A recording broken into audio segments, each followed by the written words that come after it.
2012 সালে একটি বড়সড় গুজব পুরো পৃথিবীকে কাঁপিয়ে দিয়েছিল। সেই সময় একটি গুজব উঠেছিল যে পৃথিবী শেষ হয়ে যাবে। এই গুজব কি শুধুই এক কল্পনা ছিল, নাকি এর পেছনে সত্যিই কিছু ছিল? আসুন সেই সময়ের ঘটনাগুলি গভীরে গিয়ে দেখি। 2012 সালের 21শে ডিসেম্বর পৃথিবী ধ্বংস হয়ে যাবে এমনই এক আতঙ্ক পুরো বিশ্বে ছড়িয়ে পড়েছিল। কিন্তু কেন? এই গুজব কিভাবে শুরু হল? 1960 সালে যখন আর্কিওলজিস্টরা মায়া সভ্যতার নিদর্শন খুঁজে পান, তখনই এই গুজবের বীজ রোপিত হয়।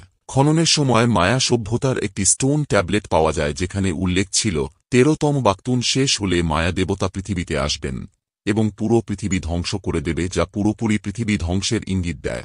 এই 13তম বাক্তুন কি?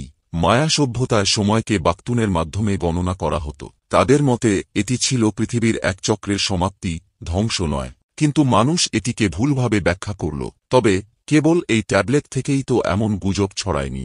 1960 সালে আমেরিকান আর্কিওলজিস্ট মাইকেল অথর তাঁর দ্য মায়া বইয়ে লিখলেন যে 13তম বাক্তুনের পর পৃথিবী আবারও পুনর্নবীকরণে আসবে, কিন্তু ভুল ব্যাখ্যায় সেটা ধ্বংসের দিন হিসেবে ব্যাখ্যা করা হল। এরপর আর থামেনি। 2012 এর দিকে পৃথিবী ধ্বংস হবে, এই আতঙ্ক পুরো বিশ্বে ছড়িয়ে পড়ল। তবে কেবল মায়া সভ্যতার ব্যাখ্যা নয়, আরও কিছু তত্ত্ব এই গুজবকে বাতাস দিল।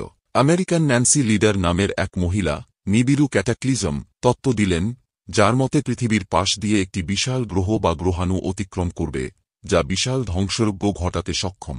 এটা শুনে লোকে তো রীতিমতো ভীত।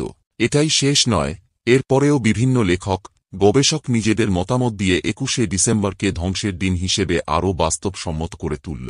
2010 সালে আমেরিকার একটি নিউজ ওয়েবসাইটে লেখা হল, আমাদের পৃথিবীর দিকে 3টি বিশাল ইউএফও আসছে। অ্যাস্ট্রোফিজিসিস্ট ক্রেইগ ক্যাসানের উল্লেখ দিয়ে বলা হল, এই ইউএফওগুলো ডিসেম্বরের মধ্যে পৃথিবীতে পৌঁছাবে এবং ধ্বংসের কারণ হবে।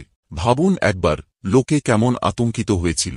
তবে কিছুদিন পর আমেরিকা এই রিপোর্টকে মিথ্যে ঘোষণা করে জানাল, এই খবরটি এক বিন্দুও সত্যি নয়।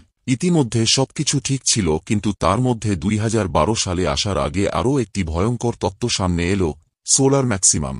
সূর্যের সক্রিয়তা তার চূড়ান্তে পৌঁছাবে এবং একটি বিশাল সোলার ফ্লেয়ার ঘটবে, যা পৃথিবীর ম্যাগনেটিক ফিল্ড বদলে দেবে। তবে বিজ্ঞানীরা আশ্বস্ত করলেন যে এই ফ্লেয়ারটি পৃথিবী ধ্বংসের কারণ হবে না।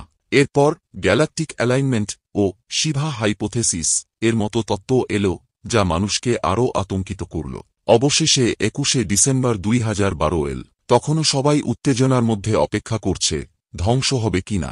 কিন্তু দিনটা স্বাভাবিকভাবেই কেটে গেল এবং প্রমাণিত হল যে এটি ছিল কেবল একটি গুজব। তবু মানুষের ভয়, কৌতূহল আর টিভি চ্যানেলের নাটকীয় উপস্থাপন এই গুজবকে বাস্তবের চেয়ে কম করে দেয়নি। সেই দিনটি আপনি কি করেছিলেন তা অবশ্যই কমেন্টে জানাবেন। আজকের মতো এতটাই, দেখা হচ্ছে পরবর্তী ভিডিও সাথে।